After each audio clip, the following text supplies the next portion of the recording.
हिंदी का chapter number 16 40 मुक्ते। Okay, गुरु गोविंद सिंह जी सिख के 10वें गुरु थे।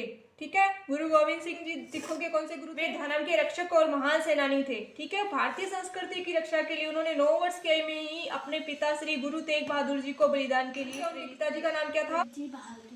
तेग बहादुर। ठीक है, बड़े होकर उन्होंने धर्म की रक्षा के लिए मुगलों से टक्कर ली। एक बार गुरु गोविंद सिंह जो उनके साथी आनंदपुर साहिब के किले में घिरे हुए थे। ठीक है, मुगल सेनाओं ने चारों ओर से घेर डाल रखा था। बाहर से कोई रसद भीतर पहुंच पाना असंभव था। रसद जैसे कि मतलब खाने पीने का सामान जो होता है ना, वो अंदर नहीं जा रहा था। तो अब ये बताओ, कोई आदमी कितने दिन तक भूखा रहेगा? ठीक है, किले के अंदर की रसद आखिर कब तक चलती? आखिर वक्त मतलब लोगों ने क्या, पेड़ के पत्ते खा के अपनी भूख मिटाई और प्यास मिटाई। ठीक है, गुरुजी के कुछ शिष्य थे जो इस मुसीबत या कठिनाई को महसूस करने लगे कि वे किला छोड़कर जाने के लिए तैयार हो गए।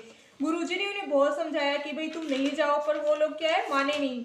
तो गुरुजी ने कहा ठीक है, तुम जाना चाहते हो चले जाओ, परंतु लिख कर दे जाओ कि और मैं उनका गुरु हूँ। उन्होंने बोला गुरुजी ने कि आप ऐसा लिख के दे दो मुझे कि न तो मैं आपका गुरु हूँ, न आप मेरे शिष्य हो।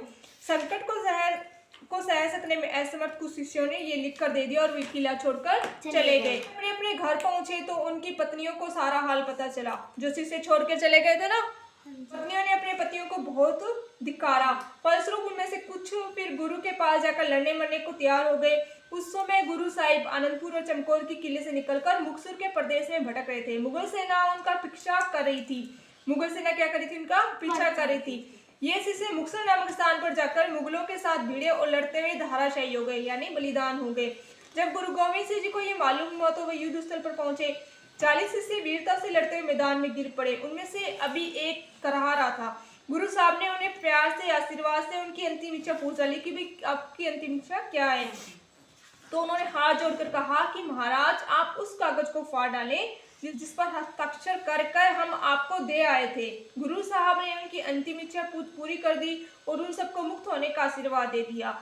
उसने प्राण छोड़ दिए। उस 40 वीर पुरुषों को 40 मुक्ते कहा जाने लगा।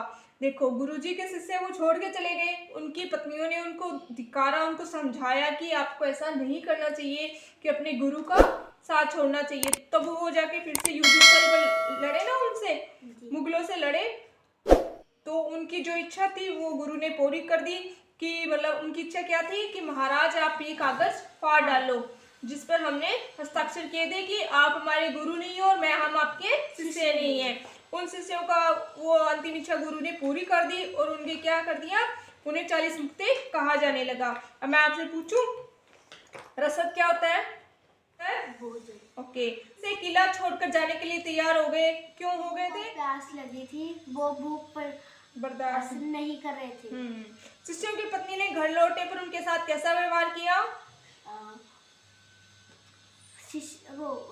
उनकी